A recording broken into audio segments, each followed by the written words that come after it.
Hello, school board. This is Kristen Kopis. I am the 6th grade English and reading teacher at Alburnett.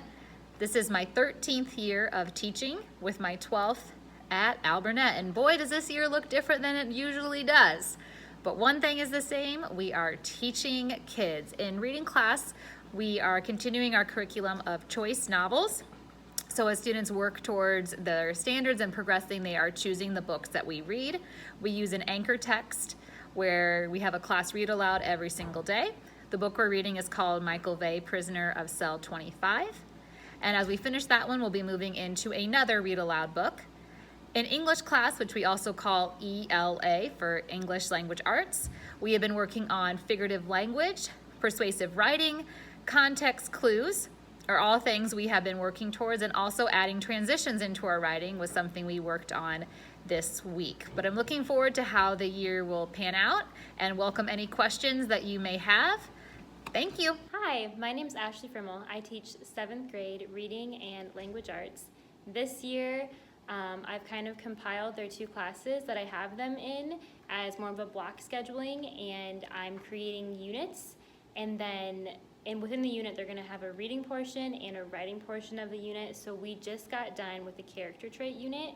It was a really long reading unit just to get them back into the swing of things and as a good review, because these are skills that they're going to use throughout the school year. The next unit is going to be a personal narrative unit, and then we're going to do a book club at the end. And that's kind of the way this year is going to flow, with different units and then a reading portion and a writing portion of it, and then kind of a book club at the end to apply those skills. Also this year, the 7th graders are going to be compiling all of their formative and summative assessments into an online portfolio so that they can keep track of what they've done this year and see their growth, and also be able to show their parents. Thanks.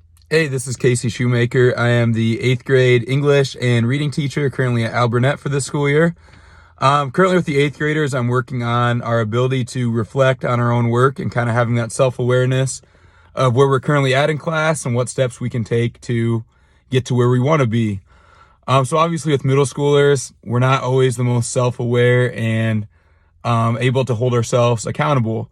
So I wanted to really focus on this year just to kind of prepare them for high school, whether that's in the classroom or sports or just in life in general, and really start building some of those critical skills. So what we're working on right now in class is identifying theme and stories. So to kind of work in reflection to each unit we do this year, I stop and have lots of progress checks. So for example, we just took a pre-assessment over theme this week. And after the students turned everything in and got their work handed in, I modeled what proficient, higher level answers, responses to that same test would look like. And then we stopped and had them take out their original test with some feedback and compare that to our class test, where we went over those proficient answers and kind of compare and contrast some things that they noticed. So first thing, students always should identify something that they did well. I think it's really important for them to see that they are having some success and they're growing in class and they are making improvements. And then equally important, we got to identify some areas of need, some areas where we're not quite proficient yet and areas we're still working on. So they do both of those things. And then with the areas that they're not quite there yet, we're working on putting together plans and action steps we can take to really get to those more proficient levels. So we talk about things like, when should I ask Mr. Shoemaker questions in class? What resources do I have when I'm at home studying? How can I improve when I'm not right in front of the teacher? And just building those kind of independent and accountability skills in those middle schoolers. So again, I don't think this is something that will happen overnight with kids who are in 8th grade. But I think introducing those skills to them, I'm hoping by the end of the year, they can really start building some of these, and then they're ready to go for high school early next year, and we start to see some progress with that. So that's kind of my focus right now. And yeah, I'll keep you updated on how that's going. Thank you. Hello, school board. I am Emily Upott, and I teach English 1, a section of English 3, writing in the real world, and I work with our ESL student. One of my really big focuses this year was my English 1 class. And over the summer, I did some work. I read Pointless by Sarah Zerwin, and her work revolves around kind of portfolios and using those for students to grade themselves, and having open communication about growth in writing and just holding students accountable and teaching them how to reflect. And then I also studied Kelly Gallagher and Penny Kittle's work in 180 days. And that is really just kind of setting up the year to be successful. So I combined those two with my first unit, which was personal narrative. And so how that worked was we worked through different laps. Lap 1 was 6-word memoirs, which focused on word choice. Lap 2 was 100-word stories, which was getting them thinking about potential stories they want to tell, while keeping them in a word limit. And then their third lap was crafting a scene, so expanding on it, adding dialogue, sensory details, all of that good stuff. And then their last lap was extending on that scene even more and creating a 850-word to 1,000-word story. And then at the end of their unit, they received a reflection document where they had to link in their pieces of writing, and they had to assess themselves based on the proficiency scale. And then they had to write a reflection about what their favorite piece was, and then they kind of had to communicate what grade they believe they deserve, be based on, did they complete the work in a timely manner? Did they follow the supplementary materials? Did they utilize feedback? And then they'll just grade themselves.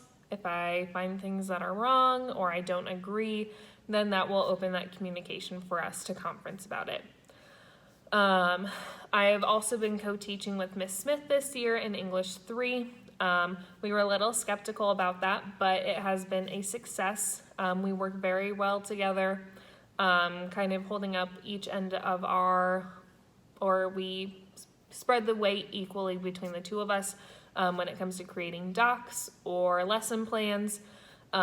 It's also helpful to kind of match our teaching styles to our students by comparing feedback and work that we get from students as well. So while we're not physically teaching and everything is virtual, the year has shown some success so far. So if you have any questions about the work that I'm doing, please feel free to email me. You can find that on the Alburnett website. Thank you for listening. Hello, Alburnett School Board. I'm Maggie Smith, and I teach in the high school. I teach 3 sections of English 2, 2 sections of English 3, and an elective film class this year. So I wanted to talk through what we're working on in English 2 and then a little bit in English 3 this year. So mainly in English 2, we've been focusing on something that really ties into the 4 C's of 21st century skills. So those are collaboration, communication, creativity, and then critical thinking. So recently we've really been focusing on that critical thinking piece there, following this concept called read like a writer. Now we've been applying this to when we're reading like mentor texts in class, and we've also been then further applying it to when students do their actual writing in class. Now this idea of read like a writer really does fit in with that critical thinking piece. Like I said, it allows students to work on the skill of reflection, so thinking through both what they're reading and then what they're actually writing as a result, or following up on that reading. It also delivers the idea that students need to read and write with a purpose. So understanding that what we're working on in class, anything that we're reading, we're looking for that purpose and what maybe that author is trying to tell us. And then we can further go on to apply that to actual writing, where we know that whenever we're writing a piece for class, whether it's narrative writing, whether it's persuasive writing or informative writing, it has to have some kind of purpose behind it. So this also allows us to really think about perspective, especially when it comes to like close reading a text, anything like that. And ultimately the goal with this idea of reading like a writer and then applying it to the writing is just being more informed as a person, being aware of the world around you, the information that you're taking in, and then what you're putting out into the world. So that's the idea behind that in English 2. And I wanted to briefly talk about what we're working on in English 3. So this year is a little bit different. because the other English teacher and I, Miss Yupa, and I have been working on co-teaching this year. So that is our interesting kind of new development here. And honestly, I was kind of worried at the beginning how it was all going to work out with the way that the high school is set up in cohorts and fitting that into our day, but I found that it's been really easy to work with her, and we've had a great time collaborating, and I think honestly English 3 has turned out better because of it. We have a lot of the same ideas and we think a lot alike, so that's been really successful for me, and even just being able to think through how the year's going to progress, how students are going to react to different things, what's going to work in the classroom, what's not.